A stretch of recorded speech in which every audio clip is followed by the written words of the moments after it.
Kung nararamdaman mong pagod ka na at parang wala nang saysay ang lahat, huwag mong kalimutan, hindi ito ang wakas ng iyong kwento. Mabigat man ang itong pinagdadaanan, naniniwala akong hindi nito kayang talunin ang tibay ng loob mo. Kahit mabagal ang bawat hakbang, ang mahalaga ay hindi ka humihinto.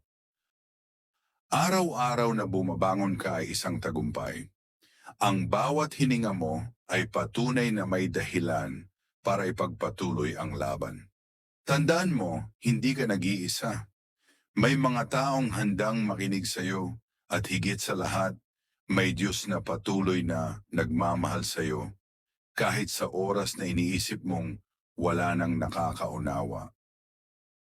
Kaya kapit lang, may pag-asa, may bukas, at may mas magandang kwento na inihahanda ang Diyos para sa iyo.